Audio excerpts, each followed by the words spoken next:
Hey, Chris. So, all ACC second team after pitching D3 last year. Obviously, a lot of baseball left to play. But what has this season meant to you so far? It's been a lot. It just honestly, it's been a ton of fun.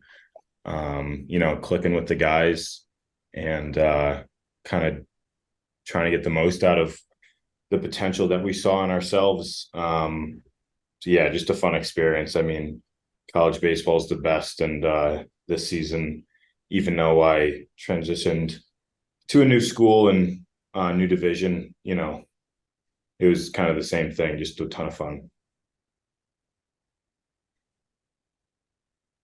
Oh, hi, Chris. I'm Rich Thompson from the Boston Herald. How are you today? Good. How's it going? Good. Hey, I was just wondering, 14 starts, 70 innings pitched. Is that a manageable amount for you right now going into the tournament? Is it still a fresh arm? Yeah, no, I feel great. I haven't really thrown. I have a lot of innings right now, but my pitch count hasn't been too high in any games. I haven't gone to 110 or 115. So yeah, very manageable and feels good.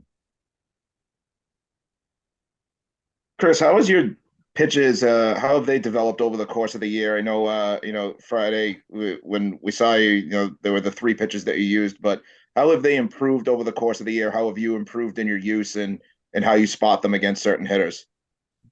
Yeah, so they have kind of transitioned a bit. I mean, so the cutter slash slider, I had it last year, but I changed the grip up in the off season, made it a lot more effective, and I had a lot more control of it. So that was kind of more of an off season switch, and I've kind of had that, give or take, a start or two for the whole season. It's been pretty solid. And the curveball has been up and down, and that was always my best second pitch. But I started the season out and I didn't really have a great feel for it for honestly the first like month. But that I got the feel back for that. Still using it a little less than the cutter. Cutter ended up, being my go-to off speed. But yeah, I mean, it's just small cues, small fixes, in season if the cutter's not doing something I want it to, just working on it in bullpens throughout the week. But yeah, it was kind of surprising to me to kind of see the cutter evolve and to kind of be my number two pitch where, my curveball was that for the past, 4 or 5 years. Is there one that you personally love to throw? Like you just like when it's called, you just smile a little bit more when it's there. I mean, I just like the cutter. I just get more swing and misses. I get a lot more strikeouts. The curveball's still good. It's just I think the cutter is just more of a. I think it's just a better pitch, and kind of it's harder, so it's more of a power pitch than the curveball. But yeah, it pairs well with my fastball. So when I get two strikes and I know I can execute a cutter down, it's a good feeling. Hey, Chris, Kevin Stone from Eagle Action. How you doing today? Good. Um, this has obviously been a very unique and kind of special season for the program. When did you guys know that this was different and kind of not like the other years recently? Because obviously, again, this has been very, very different. Yeah. And I'm so obviously I understood all that and I knew the record they had coming in and even though I wasn't here prior, I kind of, I felt like we could make some noise and that, I had no experience in Division 1. So I'm just out here thinking that, I'm like, damn, we have a pretty good team. Like, why can't we win games? And, I kind of just didn't think about it too much because I'm like, well, I really don't know how we stack up against any other of these ACC teams or any other Division 1 teams because I've never played it. But I mean, I kind of always believed. I mean, I don't know. I feel like there's no kind of point in competing or playing a season if you don't think that you're gonna put yourself in a position to compete for championships. But I mean, the brotherhood, the culture here is great, so that I think that's a really big part of winning in college.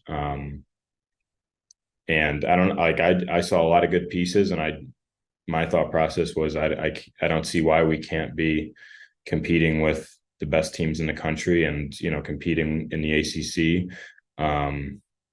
It's kind of like a feeling of a chip on your shoulder, especially from a pitching staff standpoint, because all the noise you hear preseason, everything is the Eagles got to figure out their pitching. If they do that, they could be a pretty good team, and everything's kind of harping on the crappy pitching from years past. So it's kind of just like a chip on your shoulder that if you want to have a successful team, then we have to get it done on the mound. So everyone's done their part, and we gelled really well. So not surprised with what we've seen in the regular season.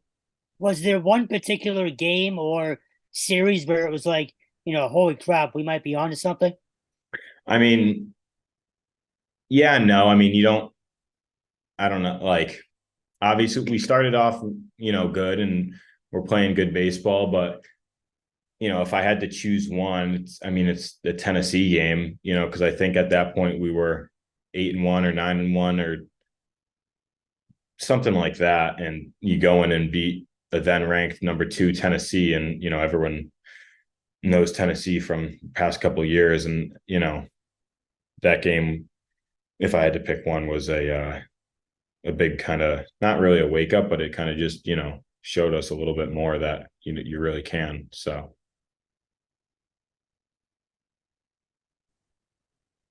Chris, obviously, a big weekend that you guys just had. How important is that kind of going? Momentum, obviously, playoff baseball kind of being hot at the right time is a pretty important part of it. Do you think that kind of this past weekend can be just that for you guys?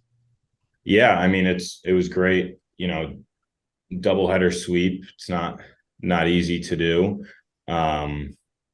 We kind of just simplified it down and played our game, and got out of there with the win. But it is a good feeling, winning a series, winning your final ACC series, especially with the ALS game meaning so much more, and for our program to see all the fans come out and have that great turnout. It is a good feeling, kind of boost the positivity, boost the energy, I don't just kind of refreshes everything that we've been doing, and just kind of gives us a new jolt going into playoffs. So I think it was kind of the story of the whole season. We've lost a lot of series openers, and we've come back to take the series in game 2 and 3. So, it was, exactly on brand for what we've been doing all year. So hoping to carry it into this week. When you beat Virginia Tech back in March, they were the number 10 team in the country. I assume their record, they're probably better than their record indicates. This is a better team you're going up against on Tuesday. Yeah, I mean, every team is good. That's the thing. And you hear guys talk about, oh, look at this pool and this pool. It's like every team is good. Like, it's the ACC. It's not like we swept them. It's not like we beat them 12-0 or anything. They're a good team. We obviously beat them, but it was a long time ago. Any one of these teams could beat anybody on any given day. So I think it's definitely not overlooking the whole seeding and ranking and everything. It is a clean slate now that it's postseason. So, you got to treat every opponent like they're the best team. I don't know. Yeah, I mean, you can't take anyone lightly. Like I said, it's the ACC, and anyone can beat anyone. So if you take a game off, you're going to put yourself in a pretty crappy position. Good answer. Thank you. Yeah, looking ahead to tomorrow, what are some of the lineups what are some of the challenges that lineup poses, 1 through 9? Are you talking about Virginia Tech? Virginia Tech, yeah. Yeah, I mean, they have a good lineup, and a powerful lineup. I mean, game 1 that we played them back in March, I think they hit like 6 home runs. So, they're capable. But it's all just about executing our pitches and, we talk about it with the pitching staff. I'm talking more from a pitching standpoint, but you know, we've had success against them, so we kind of know what to do. And you know, if you execute how we know we can, you know, you can kind of dole those threats out. But definitely a good offensive lineup. Did anyone give you a weird look taking the train the other day in the full uniform? Yeah. If everyone just be like on their phone listening to music and they look up for a few seconds, turn their head, then just look back down. But yeah, it was kind of funny. And then walking through the city, you got everyone out at the bars, and you got the BC fans cheering for us. Then you see the Notre Dame fans at another bar, and they're all booing us. So it was cool. It was a fun experience.